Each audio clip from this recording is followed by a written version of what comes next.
Coucou à tous, j'espère que vous allez bien ce matin, que vous n'avez pas trop chaud, prêt à démarrer cette jolie semaine. J'attends quelques minutes, quelques secondes plutôt pour voir s'il y a du monde qui arrive pour ce live improvisé. On va parler bonheur du chat par rapport à une question qui m'a été posée ce week-end et qui n'est pas très simple. Donc c'est un sujet sur lequel on pourrait passer 3 heures, mais je ne vais pas faire 3 heures, je vais juste vraiment vous donner des petits bouts de la réflexion que j'ai pu avoir ce week-end. Donc la thématique c'est est-ce que mon chat est heureux ou est-ce que comment est-ce que je peux savoir si mon chat est heureux ou pas. Donc, je vais vous donner des petits éclairages là-dessus. Donc je vous laisse arriver pour ceux qui sont dispo, pour ceux qui arriveront, quand vous arrivez, mettez-moi un petit message pour me dire que tout fonctionne et que vous êtes là. Et pour ceux qui ne me connaissent pas, vous pouvez me le mettre aussi. Bienvenue sur la page spécialistique. Je suis Christine Xavier, j'accompagne les relations humain-chat de façon multidimensionnelle, donc c'est-à-dire sur tous les plans qui ont besoin d'être accompagnés dans une relation, en partant de l'éthologie, en allant aussi sur l'émotionnel, l'énergétique, le spirituel, que ce soit vraiment pour le chat, pour l'humain ou pour la relation entre les deux, sur tout ce qu'il y a à observer et à accompagner dans cette relation qui est un petit peu spécifique et bien magique et bien particulière.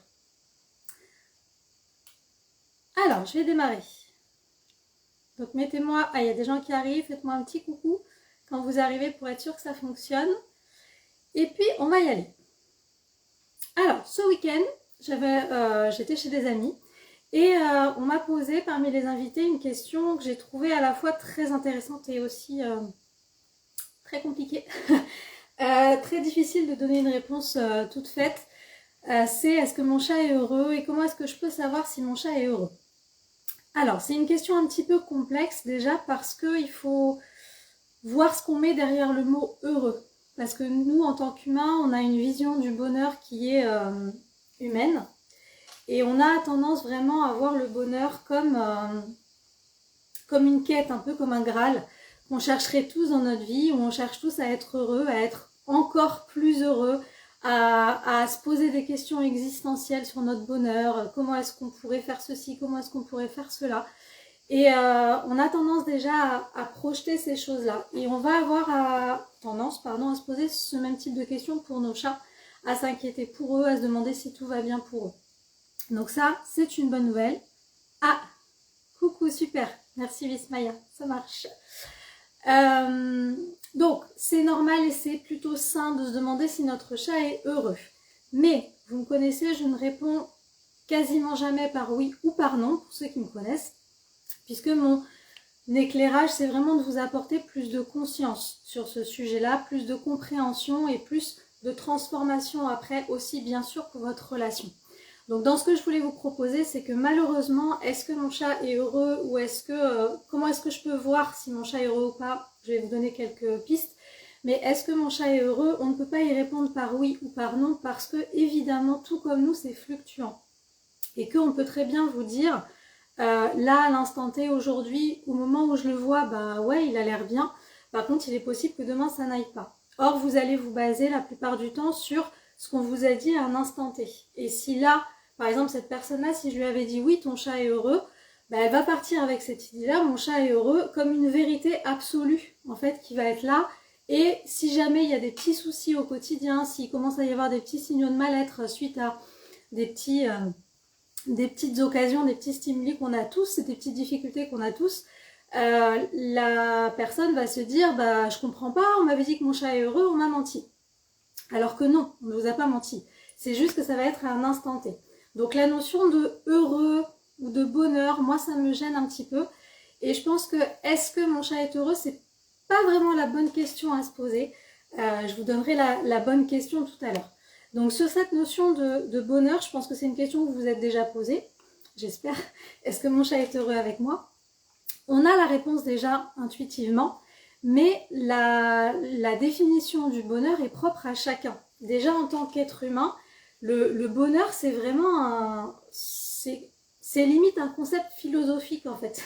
On pourrait passer 3 heures, là on va pas y passer 3 heures parce que je vais vraiment vous donner juste des petites clés. Mais le bonheur en soi c'est vraiment un concept philosophique et chacun va avoir sa propre définition. C'est pour ça qu'en termes d'accompagnement félin, on va plutôt parler de bien-être ou de mal-être plutôt que de bonheur. Parce que le bonheur, c'est vraiment un concept absolu et personne n'est heureux dans l'absolu ou malheureux dans l'absolu. C'est quelque chose qui est vraiment variable et on n'a à ce jour aucune grille d'évaluation, quel que soit le domaine, qui nous permette de définir clairement le bonheur. Parce que c'est un ressenti, c'est quelque chose d'interne. Mes critères à moi de ce que va être mon bonheur et ce qui va me rendre heureuse, il y a de très fortes chances que ce ne soient pas les mêmes critères pour vous. Et que si on compare nos vies, les nôtres ou celles de nos chats, il est tout à fait possible qu'avec nos projections, avec nos critères, avec nos valeurs, qui tout ça sont des choses humaines qui n'existent pas dans le monde du chat, ben on va regarder la vie des autres et on va se dire « Oh là là, mais cette personne, elle doit être trop malheureuse. Oh là là, mais ce chat doit être trop malheureux. » Parce que dans nos critères de valeur à nous, leur vie ne correspond pas à l'idée qu'on se fait du bonheur. Alors qu'en réalité, ils sont peut-être très heureux comme ça. Et ça leur convient parfaitement dans leur vie. Donc c'est très compliqué de l'extérieur d'évaluer si un être extérieur à nous est heureux ou pas. Parce qu'on va forcément l'évaluer par rapport à nos propres critères internes. Donc c'est toujours forcément faussé. Et quand ça concerne le chat, bah c'est d'autant plus faussé que le chat n'a pas cette conception du bonheur. Puisque le chat, lui, il n'a pas toutes ces questions existentielles là qu'on se pose tout le temps. Le chat, il vit vraiment l'instant présent, il vit ici et maintenant, il s'adapte à ce qui lui est proposé et il va là où son plaisir le porte et là où ses besoins peuvent être comblés. Il vit vraiment pour ça en alliant plaisir et besoins éthologiques, on va dire. Okay, ils sont vraiment portés par ce truc-là. Donc ils vont pas se poser toutes ces questions de est-ce que je suis heureuse ou pas, est-ce que ma vie pourrait être meilleure avec un autre humain ou pas, est-ce que ma vie serait pas mieux dans un autre environnement. Il se pose pas toutes ces questions. Le chat, il est vraiment là, ici et maintenant, il profite de sa vie, ou pas selon le contexte dans lequel il est, mais en tout cas, il ne se pose pas de questions sur comment ça pourrait être mieux, parce qu'il ne se projette pas. Le chat, au niveau de sa structure cognitive, structure du cerveau, et au niveau de son cortex, n'a pas la possibilité, comme nous, de se projeter dans le passé ou de se projeter dans le futur. Il est vraiment juste ici et maintenant. Ici et maintenant, aujourd'hui, qu'est-ce que je ressens? Aujourd'hui et maintenant, qu'est-ce que je vis? Aujourd'hui et maintenant, quelle est la situation qui m'est proposée? Qu'elle soit dans la nature ou qu'elle soit avec l'humain ici, puisqu'on parle de chat domestique et de relation humain-chat. Qu'est-ce qui m'est proposé là? Et comment est-ce que je fais avec mes outils de chat pour m'adapter à ce qui est là et à ce qui m'est proposé? Il est vraiment que ici et maintenant. Il n'a pas toutes ces considérations-là. Donc, à partir du moment où il ne les a pas, on n'a pas de grille de bonheur. Par contre, ce qu'on peut évaluer, c'est son niveau de bien-être ou de mal-être. On va davantage, plus que des grilles qui vont permettre de dire le chat est heureux, on va plus avoir des critères d'évaluation qui vont nous permettre de dire s'il n'est pas malheureux, si je peux le dire comme ça. On va plus s'attarder à voir s'il y a des signaux de mal-être chez ce chat. Est-ce qu'il va produire des comportements adaptatifs qui montrent qu'il peut être un petit peu en difficulté au niveau de sa façon de se mouvoir, au niveau de son langage corporel, au niveau des émotions. Tout ça, ça va être des indicateurs pour nous si le chat se sent bien avec nous ou pas. Donc ça, oui, on peut le faire. On va se baser là-dessus et dire, ok, il y a des signaux où il n'y en a pas pour dire que ça va pas. Et de l'autre côté, on a des signaux aussi qui montrent que le chat va être détendu, à l'aise, en confiance. Par contre, encore une fois, dire qu'il est heureux, être heureux, c'est vraiment un très grand mot, parce que déjà, même pour nous, on n'y arrive pas. Et encore une fois, ce qui est très important à se rappeler, c'est que c'est très variable. Si à la place de bien-être, j'utilisais le mot bonheur ou heureux et que je vous dis, bah oui, votre chat, il est heureux, c'est, comme je vous ai dit au début, c'est oui maintenant, mais il est possible que dans une heure, ça le soit moins, et que demain, ça le soit plus, et qu'après, demain, il se passe un truc et que ça soit moins. Tout ça, c'est lié à nos émotions et à nos états internes, et c'est vraiment très variable. Ça va vraiment être en dents de scie. Donc, on ne peut pas vous dire, quel que soit le domaine et quelle que soit la spécialité, quel que soit le professionnel, on ne peut pas vous dire oui, votre chat est heureux dans l'absolu. On va pouvoir vous dire oui au moment où je l'ai vu, dans le contexte, par rapport au bilan comportemental qu'on a fait, Il y a des signaux qui indiquent qu'il y a des petits signaux de mal-être à traiter, ou tout est au vert et c'est ok, il n'y a pas de signaux de mal-être, il est confortable, il est bien. Mais ça serait mentir en fait. Pour le coup, ouais, ça serait pas dire la vérité que de dire votre chat est heureux ou votre chat est malheureux, parce que c'est fluctuant. Et vous ne pouvez pas vous accrocher à ce truc-là. Donc comment on fait? On va justement s'intéresser à comment est-ce que le chat vit avec nous.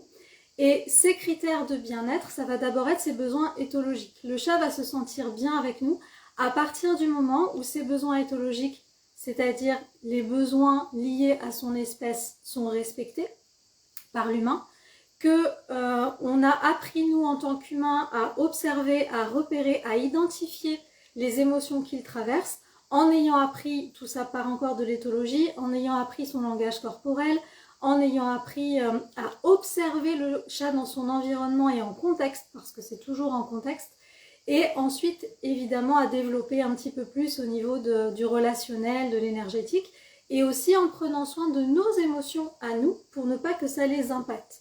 Donc tout ça, on a des critères observables qu'on va pouvoir vraiment prendre en compte pour évaluer le bien-être général du chat. Évaluer le bien-être, c'est possible. Évaluer le bonheur, c'est très subjectif. Sachant que le chat, si on pose la question au chat lui-même, est-ce que tu es heureux? Cette question peut être variable. Tout comme nous, si je vous la pose aujourd'hui, ça peut être variable. Aujourd'hui, oui. Demain, pas trop. Après-demain, oui. C'est vraiment très, très, très fluctuant parce que le bonheur est, pour le chat, uniquement une question de ressenti sur le moment. Et pour l'humain, c'est une question de ressenti couplée à des rêves, des projections, des attentes, des valeurs, des choses qu'on met autour qui sont aussi subjectives et individuelles. Donc, est-ce que mon chat est heureux? On n'aura jamais la réponse sûre à 100% de façon continue et absolue. Ça bouge. Donc, c'est pour ça que ce que je vous disais au début, c'est que la question, c'est pas tellement est-ce que mon chat est heureux, c'est plus est-ce qu'il va présenter des signaux de stress ou pas, de mal-être ou pas, qui m'indiqueraient que c'est ok. Et là, je vais vous donner deux petits exemples qu'on m'a donné ce week-end. J'aimerais bien avoir votre avis dessus. Et donc pour ça, pour évaluer, voir s'il y a des petits critères, sur mon site internet, je ne sais pas si vous y êtes déjà ou pas, mais sur la page d'accueil du site internet, vous avez un PDF gratuit offert sur le stress. À la fin du PDF, après les explications, vous avez un quiz qui vous permet de cocher les cases pour évaluer si ces signaux-là, qui sont des signaux indicateurs de stress ponctuel ou de mal-être, apparaissent chez votre chat ou pas, pour vous faire une idée. Donc ça, vous pouvez le télécharger gratuitement sur mon site. C'est déjà un petit indicateur que vous pouvez faire par vous-même, sans passer par un pro, et pour déjà commencer à apprendre et observer votre chat.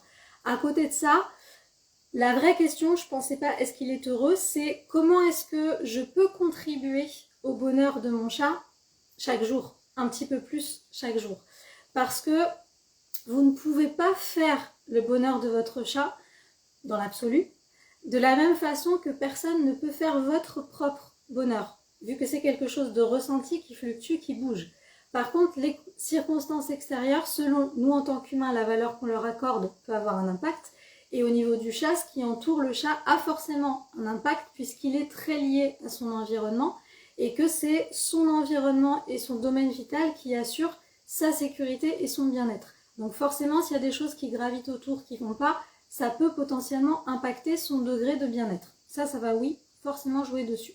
Donc la bonne question, c'est pas est-ce qu'il est heureux, parce que la réponse bouge.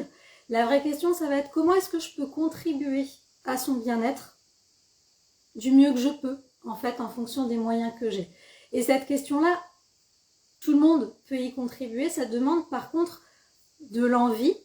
Et c'est un travail, j'aime pas trop le mot travail, mais on va dire c'est un engagement quotidien. Voilà, de dire comment est-ce que je peux contribuer au bien-être de mon chat. C'est tous les jours qu'on doit mettre en place les bonnes actions pour contribuer à son bien-être. Sachant que ce ne sera jamais 100% parfait puisque la vie est mouvement, la vie est changement et que le bonheur, ça n'échappe pas à la règle et votre chat non plus. Lui aussi, il fluctue. Il y a des jours où ça va bien, des jours où ça va moins bien. La vie, c'est des hauts et des bas, et c'est pareil pour le chat. Donc vous ne pourrez jamais mettre votre chat en totale sécurité du stress, du mal-être, de l'inconfort, surtout qu'il vit dans un monde où c'est vous qui donnez le rythme et qui guidez les choses, et où vous bougez. Et vous avez des émotions qui changent tous les jours, et forcément, il s'adapte à vous, et ça fluctue aussi par rapport à ça. Donc vous ne pourrez jamais arriver à 100% de bonheur absolu 100% du temps. C'est pas possible. La seule chose qu'on peut vraiment faire pour le chat, c'est tous les jours veiller à ce que mettre en place le plus de choses possibles pour son bien-être. Et ça, on va pouvoir répondre à ses besoins éthologiques, faire attention à ce qu'il montre au quotidien, les émotions qu'il montre, les difficultés, les petites résistances, les petites douleurs, ce genre de choses qu'il peut avoir pour pouvoir l'accompagner au mieux au quotidien une fois qu'on les a reconnus. Et ensuite, c'est aussi prendre grand soin de nous parce que nos émotions impactent bien sûr leur état et nos changements de vie les impactent aussi. Donc savoir que quand nous on a des difficultés, qu'elles soient émotionnelles, personnelles, professionnelles, et qu'on a des vrais changements de rythme ou des changements de vie ou des déménagements ou des changements de lieu, c'est important de savoir que ça c'est potentiellement un facteur de stress pour le chat qui va déstabiliser un petit peu son bien-être sans forcément le rendre malheureux, mais en tout cas ça va mettre à mal un petit peu son degré de bien-être, et que dans ce cas-là c'est important de l'accompagner. Donc tout ça c'est un engagement de chaque instant, et c'est pas inné, c'est-à-dire que vous ne pouvez pas deviner les besoins éthologiques du chat sans les avoir appris.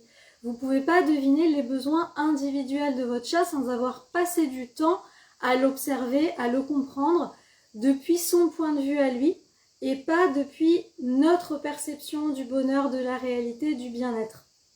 Donc c'est pour ça que les pros sommes là, qu'on vous accompagne en consultation. C'est pour ça aussi que j'ai créé l'école de la magie féline, pour que vous soyez un petit peu plus autonome par rapport à tout ça. Si vous n'avez pas envie vraiment d'avoir un professionnel qui vienne à côté de vous, qui regarde comment c'est chez vous, qui vous accompagne, pour avoir vraiment toutes les bases éthologiques, d'avoir aussi toutes les informations émotionnelles, énergétiques, de vraiment avoir tout en main pour pouvoir contribuer au bien-être de votre chat au quotidien de façon autonome, et vous dire avec toutes ces infos, je peux faire. Parce que, et c'est normal, comme je vous l'ai dit, c'est pas inné. Tout ce que je vous transmets en consultation ou sur les réseaux ou autres, ça m'est pas tombé du ciel un beau matin. J'ai travaillé j'ai fait des formations, j'ai avancé, et comme vous, avant d'avoir toutes les informations éthologiques, émotionnelles, énergétiques, spirituelles, cognitives, etc., j'étais comme la plupart des gens, et je faisais ce que je pouvais avec mes chats depuis ma propre perception des choses et depuis ma propre perception de ce que ça pouvait être qu'un chat heureux ou un chat moins heureux. Okay, donc ça, c'est vraiment important de considérer que vous ne pourrez pas contribuer au bien-être de vos chats juste en l'aimant. Parce que il a des besoins éthologiques liés à son espèce qui sont différents des nôtres, et que c'est important d'aller creuser, d'aller les apprendre. Donc ça, vous pouvez contacter un comportementaliste, moi ou quelqu'un d'autre, ou vous inscrire au module 1 de l'école de la magie féline si vous voulez vraiment avoir tout à voir et être autonome par rapport à ça et à avancer. Et je voulais vous donner des exemples par rapport aux critères de bien-être, de la perception qu'on peut avoir en fait de l'extérieur. On va toujours chercher en tant qu'humain, et encore une fois c'est normal, à se rassurer. Et donc notre cerveau, qui est très bien fait mais qui a aussi quelques petits défauts de fabrication, va avoir tendance à utiliser un biais cognitif qui s'appelle le biais de justification, et qui va aller chercher dans tout ce qui nous entoure et dans tout ce qu'on vit et dans tout ce qu'on voit les preuves que l'idée qu'on avait au départ était bonne, celle qui veut nous rassurer. Par exemple, si je veux me rassurer sur le fait que mon chat aille bien, mon cerveau ne va se fixer que sur les détails qui me permettent de voir qu'il va bien. Et je vais tout prendre, parfois en déformant les choses, comme étant des signaux de bien-être. Et du coup, ça va occulter les signaux de mal-être. Parce que je vais vraiment me concentrer que sur le positif que je vois, et je ne vais pas voir qu'il y a des trucs qui ne vont pas. Soit je vais me concentrer sur ce que je vois, mais je ne vais pas l'interpréter de la bonne façon, telle que ce que ça veut vraiment dire. En fait, je vois mon chat qui fait ça.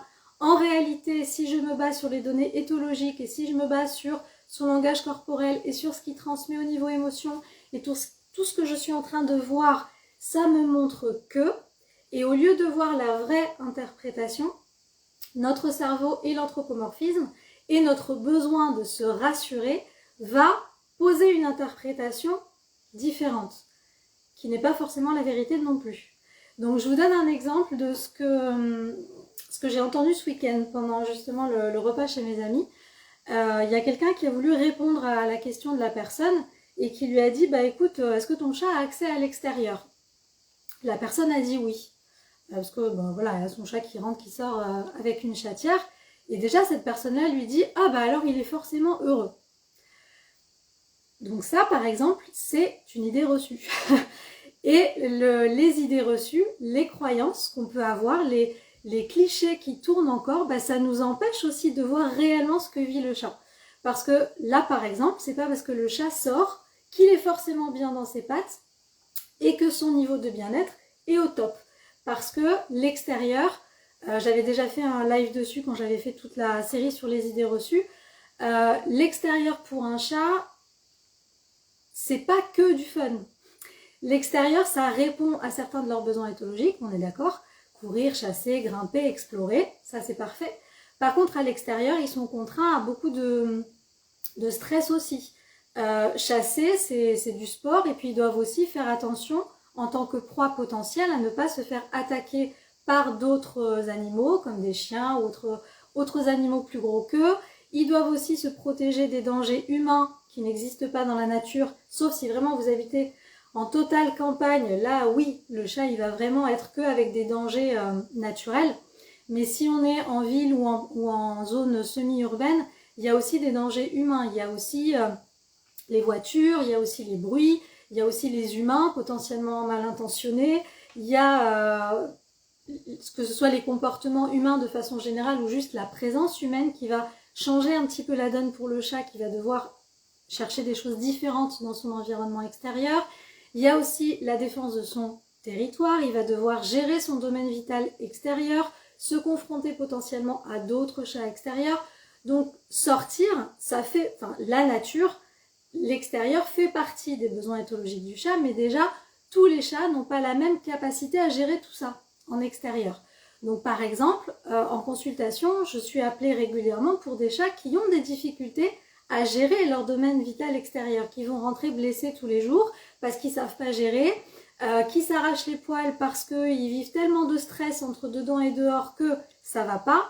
Donc c'est pas parce qu'un chat sort qu'il est forcément plus heureux qu'un chat qui ne sort pas. Ça c'est encore pareil, des projections par rapport à qu'est-ce que ça doit être un chat, comment doit vivre un chat, et chacun va avoir ses propres définitions, ses propres projections par rapport à ce qu'il a lu, et par rapport aussi à sa conception de certaines grandes valeurs comme la liberté, comme le respect, comme le bonheur, comme tout ça. Donc c'est vraiment très variable. Donc ça c'est un petit exemple.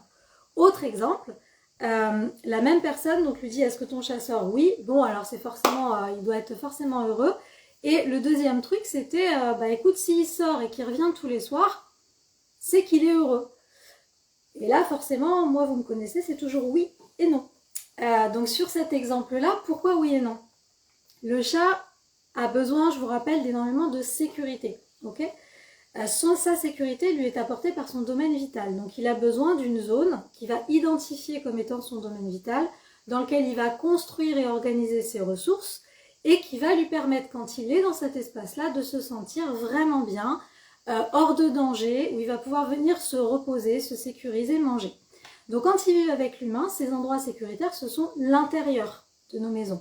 Et un chat qui sort, il va faire sa vie et il va rentrer à la maison pour répondre à certains de ses besoins de sécurité. Donc il va venir pour manger, pour dormir, pour jouer, pour avoir des câlins avec ses humains la plupart du temps. Mais c'est pas parce qu'il rentre à la maison que ça veut dire qu'il est heureux. Ce qui est bien s'il rentre à la maison, ça veut dire qu'il se sent en sécurité chez nous. Ça c'est un point cool. Mais n'oubliez pas que les chats sont des êtres hédonistes et que c'est aussi les partisans du moindre effort. Ils vont pas trop se casser la tête, ils vivent vraiment ici et maintenant, je répète, ils s'adaptent à ce qui leur est proposé et ils répondent à leur plaisir immédiat. Ils ne sont pas dans du plaisir long terme et ils ne sont pas dans de la réflexion comme nous. Okay, ils sont vraiment ici, maintenant, et, pardon, ça bouge, et plaisir à court terme. Un chat qui a un accès à l'extérieur peut être très heureux chez lui, comme il peut ne pas l'être. Maintenant, c'est pas parce qu'il reste qu'il est forcément heureux. Il peut, s'il est malheureux, et je mets encore des guillemets partout, s'il est pas bien, s'il est en mal-être chez nous, il peut rester quand même parce qu'il n'a pas d'autre option. Il n'a pas de plan B de plaisir à court terme. Je vais vous prendre une comparaison humaine qui est pas exactement la même chose, mais c'est juste pour que vous ayez un petit truc sur lequel vous vous rapprochez. On peut, nous, en tant qu'humains, par exemple, être dans une situation de vie inconfortable, mais ne pas la quitter, parce qu'on ne voit pas d'autres solutions possibles là sur le moment. Et que même nous, on a parfois du mal à se projeter, parce qu'on va avoir des choses très mentales que les chats n'ont pas, qui vont être des peurs, des croyances, des limitations. Okay, eux, ils n'ont pas ça. Eux, c'est vraiment ici et maintenant. Qu'est-ce que j'ai à ma disposition et qu'est-ce que je choisis? Si j'ai que ça, ben, je prends que ça. Par contre, si j'ai ça plus autre chose à côté, si à côté c'est mieux, ben, je vais aller là où le plaisir me porte, forcément. Donc le plaisir, pardon, je me suis perdue. Ce que j'étais en train de vous dire, c'est voilà, on peut être dans une situation inconfortable, nous, en tant qu'humains, par exemple, je suis dans un travail qui ne me plaît pas, j'aimerais le quitter et faire autre chose, mais je ne le fais pas parce que je ne sais pas quoi faire d'autre, ou parce que j'ai pas d'autres opportunités, ou parce qu'il n'y a pas d'autres postes offerts sur le marché pour l'instant, et donc je reste là. Mais c'est pas parce que je reste dans ce poste que je suis heureuse de faire mon travail. Je reste parce que j'ai pas d'autres solutions. Alors que je pourrais démissionner, faire autre chose, mais non, je préfère rester là plutôt que d'aller chercher d'autres inconforts parce que c'est l'inconnu et que j'ai pas de plan B sous la main. Bah, le chat qui sort, ça va être exactement pareil. C'est pour ça qu'on en arrive parfois même dans des refuges qui laissent tous ouverts, qui sont dans des conditions qui ne sont pas forcément éthologiques du coup, où on se dit ouais mais si le chat était malheureux, il partirait. Ben pas forcément.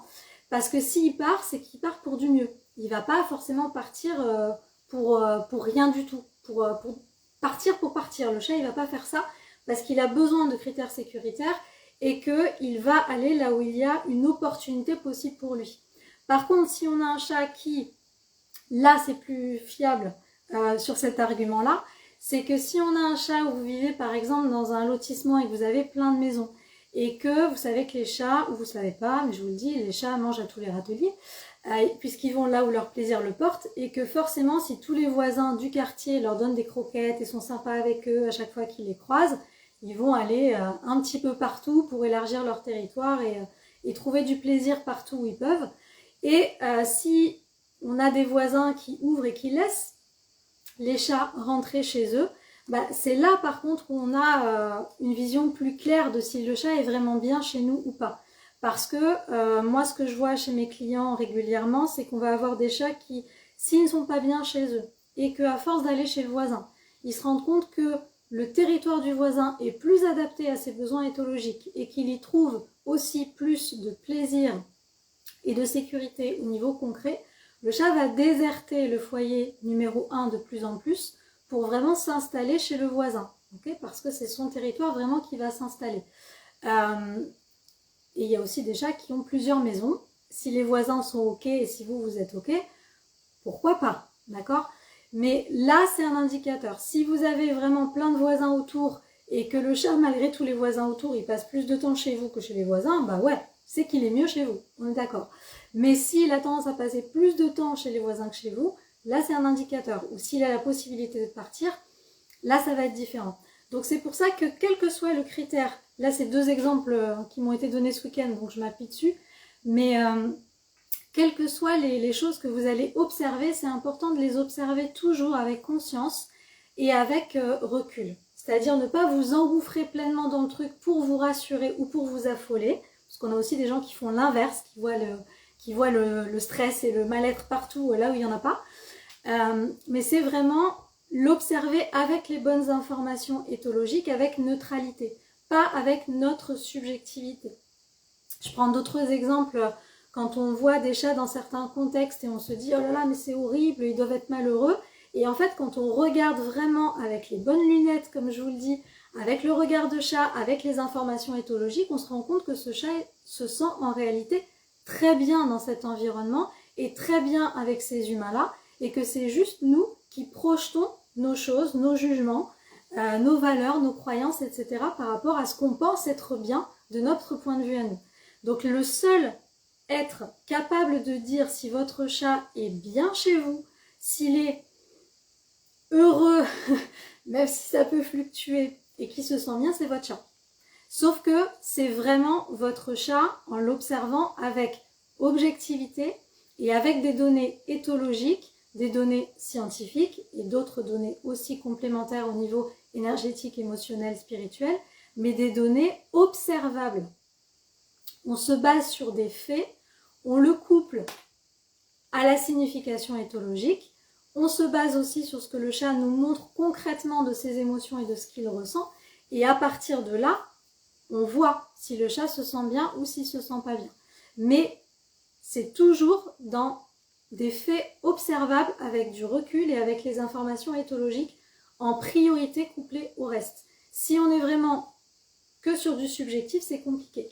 C'est pour ça que nous, avec nos propres chats, c'est compliqué d'avoir ce recul-là. Même quand je dis nous, je m'inclus dedans, nous aussi les pros, par rapport à nos propres chats au quotidien, c'est pas toujours facile parce que on est tous humains et qu'on a tous ces choses-là en nous. On a tous des émotions qui nous traversent, on a tous nos propres croyances, nos propres valeurs, et on peut, même parfois avec les bonnes infos, juste parce qu'on est impliqué émotionnellement et parce qu'on ne veut pas entendre en fait que notre chat ne va pas bien parce que ça nous ferait du mal de penser ça, il y a des choses qu'on ne voit pas ou qu'on va interpréter de travers. Ou pareil, des fois on va interpréter qu'il ne va pas bien alors qu'en réalité le chat va très bien et c'est juste nous qui avons projeté nos émotions du jour ou notre état du jour là-dessus. Donc c'est toute une pelote de laine en fait à défaire et plein de petites ficelles à défaire. Et c'est vrai que soit avec son chat, c'est plus difficile que quand on a un regard extérieur. Mais ce regard extérieur, quand c'est un professionnel ou quelqu'un d'autre à côté de vous qui a fait des formations et qui a le regard éthologique, il va vous donner les informations plus claires. Mais il faut faire très attention à ce que cette personne-là qui reste un humain, nous y compris, ne mettons pas notre patte émotionnelle et subjective dedans. Donc, est-ce que mon chat est heureux?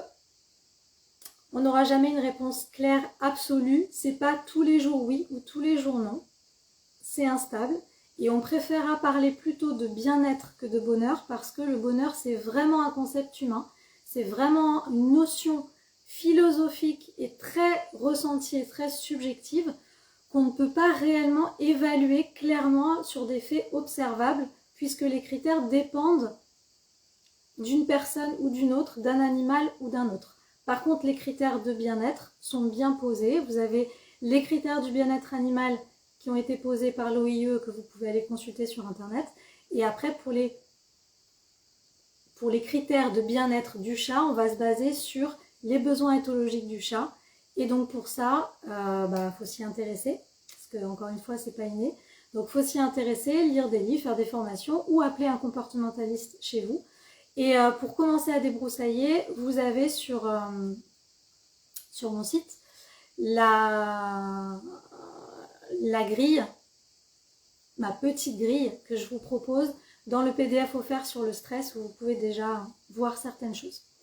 Donc je vous laisse me dire un petit peu en commentaire comment ça résonne pour vous cette histoire de bonheur là. Je vous l'ai livré comme ça m'est venu, hein, parce que c'est une question qui m'a été posée ce week-end. On pourrait en parler vraiment des heures et des heures. Mais voilà, déjà voir ce qui vient pour vous. Alors, Miss Maya, jusqu'à présent, j'observe la pupille, la position des oreilles, la posture, le comportement. Oui, très bien. Et ce qui est très important dans ce que tu dis, Miss Maya, je ne sais pas si c'est ton vrai prénom, mais je fais par rapport au nom qu'il y a. C'est que tout ce que tu décris là, la pupille, la position des oreilles, la posture corporelle, le comportement de façon générale, c'est très contextuel. C'est-à-dire que d'une situation à une autre, d'un stimulus à un autre, forcément ça va varier.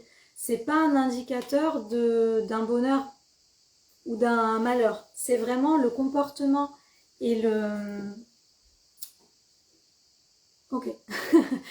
Le comportement et les postures, etc., ce sont des réactions que le chat va produire par rapport à un stimulus extérieur. Comme nous, on va pleurer face à quelque chose qui a provoqué cette tristesse en nous. Donc encore une fois, c'est très fluctuant. Par contre, ce qui va être important, qui peut être indicateur dans les postures, dans les positions des oreilles, dans le comportement, etc., c'est si les comportements indicateurs de stress et de panique sont plus présents que les phases de repos et de détente. Là oui, ça va nous indiquer qu'il y a quelque chose qui va pas ou qui va bien si on a plus d'indicateurs de chat détendu que de chat en panique. Mais tout ça, c'est vraiment contextuel. C'est pour ça que je vous le répète souvent, hein, c'est pas un comportement, c'est pas un trait de caractère. On peut pas dire qu'un chat est heureux ou qu'un chat est joyeux ou qu'un chat est agressif ou qu'un chat est je ne sais quoi dans l'absolu. Parce que tout ça, ce sont des données qui sont contextuelles. C'est dans un certain contexte, il va nous montrer un comportement qui va nous indiquer tel état émotionnel et qui va nous indiquer tel état ou tel degré de bien-être, mais ça va changer en fonction du contexte de la situation dans laquelle on le met. Donc c'est pour ça que tous les indicateurs qu'on a ne sont pas à prendre pour argent comptant dans l'absolu. C'est toujours contextuel. C'est pour ça qu'on ne peut pas répondre à la question est-ce que mon chat est heureux? Voilà. On me dit tout le temps, Christine, est-ce que tu peux voir si mon chat est heureux? Ouais. Je peux te dire si là, maintenant, au moment où je le vois, ça va ou ça va pas. Je peux te dire après bilan comportemental si ses besoins éthologiques sont respectés ou s'il y aurait des choses à améliorer pour justement lui donner la possibilité dans ce contexte de produire le maximum de comportements positifs et agréables pour lui. Mais dire oui ou non dans l'absolu, pour moi c'est mentir et c'est aussi donner des fausses pistes à la personne parce que forcément avec mes connaissances en neurosciences, je vais toujours être plus prudente dans ce que je vous dis parce que je connais les mécanismes du cerveau et je sais qu'on a des pièges, tous, et on se fait tous piéger par notre cerveau à un moment ou à un autre. Et quand on dit oui, ben, la personne peut se relâcher en disant ah, ben, il va bien, ok. Ou si je dis non, oh là là, c'est la panique, mon Dieu, il va pas bien, et la personne elle-même commence à paniquer, oui ou non, sans accompagnement derrière, ça n'a aucun sens. C'est-à-dire là, au moment où je le vois, oui, et voilà ce que tu peux faire pour contribuer à maintenir ce bien-être dans le temps, que ce que je vois aujourd'hui puisse continuer, ou non, il y a des indicateurs de stress et de mal-être aujourd'hui, on va potentiellement travailler dessus, mais ne t'inquiète pas, il y a des solutions, t'es pas tout seul. Voilà. C'est ce qui m'inquiète un petit peu quand je vois certaines personnes qui vont aller faire des communications animales, par exemple, avec cette question-là, et qui peuvent ressortir du truc totalement zen et je m'en foutiste en disant on m'a dit que mon chat était heureux, c'est cool. Ou alors dire oh là là, on m'a dit que mon chat était stressé, mais j'ai pas de solution en fait. Donc je ressors juste avec l'info que mon chat va pas bien, que mon chat est stressé, alors que peut-être c'était juste là ponctuellement sur ce petit quart d'heure où on lui a parlé, où il y avait du stress, mais qu'après tout était clair. Donc c'est prendre les infos, quelles que soient les méthodes que vous utilisez, mais ne pas relâcher ou ne pas sombrer dans la paranoïa et dans la panique, mais vraiment se dire avec conscience. J'observe et j'accompagne le bien-être de mon chat avec conscience, le plus d'objectivité possible que je peux, parce que forcément quand c'est mon chat, c'est jamais totalement objectif, on est d'accord, mais je regarde le truc vraiment avec des faits observables et je reste pas sur un oui ou sur un non, je reste sur un oui et non qui varie selon les jours et comment je l'aide dans les oui et dans les non en fonction de ce qu'il me montre et de ce dont il a besoin. Mais ne pas, voilà, pas aller dans les deux extrêmes du oui ou du non parce que ça peut pas être ni l'un ni l'autre, ça bouge vraiment selon les jours. Ok, et donc on pourrait dire que le chat vit vraiment l'instant présent. Oui, c'est ce que je disais au tout début du live, c'est que le chat est vraiment dans l'ici et maintenant et qu'il ne se pose pas de préoccupations. Il ne se lève pas le matin en disant Est-ce que je suis heureux ou est-ce que je suis pas heureux dans ma vie? Tiens, comment est-ce que je pourrais améliorer ma vie pour que ce soit encore mieux? Est-ce qu'il n'y aurait pas un humain mieux que le mien qui existe quelque part et que j'ai pas encore rencontré? Non. Il est vraiment ici et maintenant. Qu'est-ce que je ressens? Comment je m'adapte? Comment je réagis à ce qui m'est proposé? Et il est que là-dedans. Et peut-être que c'est ça la définition du bonheur. Peut-être qu'en vrai, le vrai bonheur, c'est peut-être ça. C'est peut-être de rester comme lui, ici et maintenant, se poser moins de questions que ça sur les choses et profiter vraiment de ce qu'on a là et d'adapter. C'est possible. Alors, est-ce que vous avez d'autres commentaires ou questions pour celles qui sont là?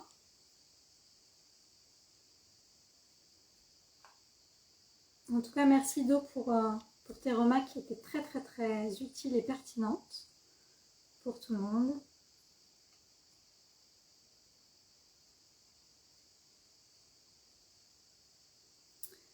Donc, je vais attendre une minute ou deux, voir s'il y a des questions supplémentaires.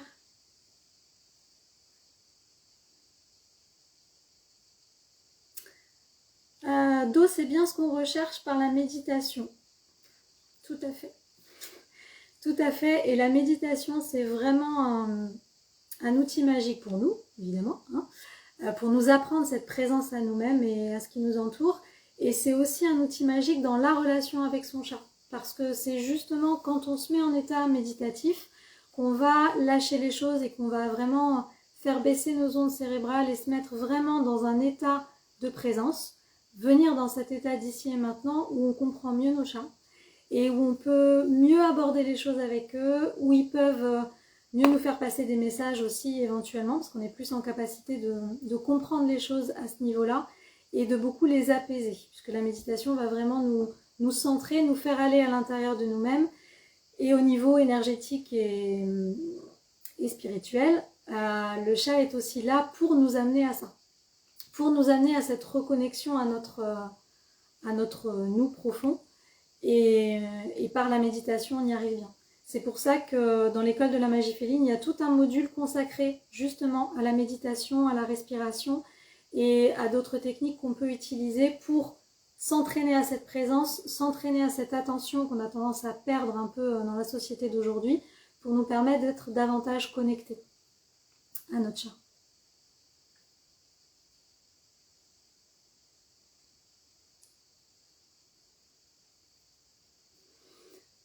Alors, Maya a 1 an, en vacances, elle semble vraiment s'éclater, joueuse, la tête de chaton, alors qu'on dit que le chat n'aime pas changer de lieu.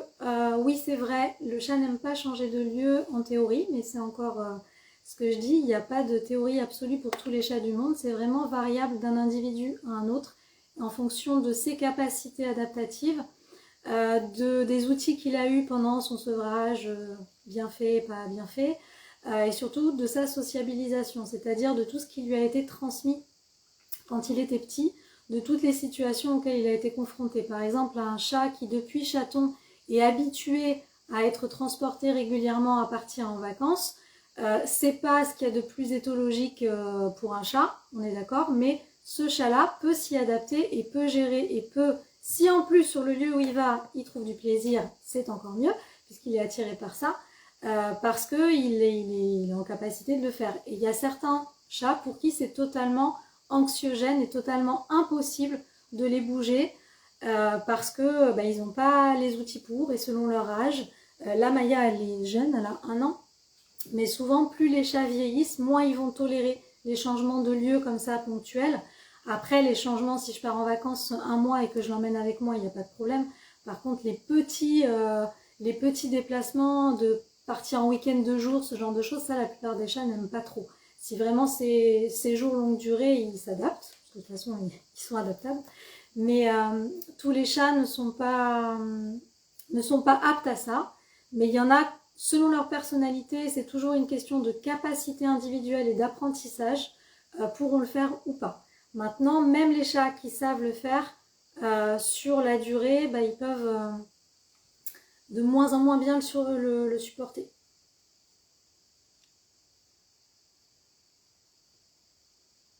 Ok. Merci Do pour les partages.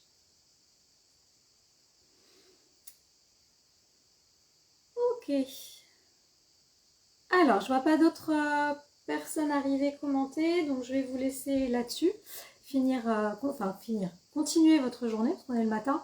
Je vais laisser le replay, je ne sais pas combien de temps, donc il sera encore dispo un petit peu, et puis je vous referai un post un petit peu plus construit, parce que là j'étais vraiment dans le partage, c'était pas un exposé hyper structuré. Donc je vous remettrai ça. Et puis, si vous avez envie d'aller plus loin, je vous répète donc que sur mon site internet, sur la page d'accueil, vous avez à disposition un PDF sur le stress félin à télécharger qui vous donne des informations sur le stress, le nôtre et celui du chat, comprendre un petit peu le fonctionnement de ce mot fourre-tout qu'on utilise un petit peu à tort aujourd'hui et dans lequel vous avez une grille pour vous permettre d'observer votre chat et de voir s'il y a vraiment des indicateurs inquiétants pour indiquer qu'il faudrait peut-être s'en occuper parce qu'il y a du stress vraiment présent ou si tout va bien et qu'on fait la fête parce que ça va bien. Et si vous voulez vraiment aller plus loin et avoir vraiment tous les outils pour être autonome dans votre relation avec votre chat, sur toutes les dimensions, sur tous les plans de la relation, vous avez l'école de la magie féline avec le module 1 qui concerne l'éthologie. Et bien sûr, vous pouvez me consulter en coaching individualisé si vous avez des questions plus poussées sur le bien-être de votre chat. De rien, avec plaisir. Donc je vous laisse profiter de votre journée. Protégez-vous bien parce qu'il fait super chaud déjà à 10h. Et à très bientôt sur les réseaux ou ailleurs. Bye bye!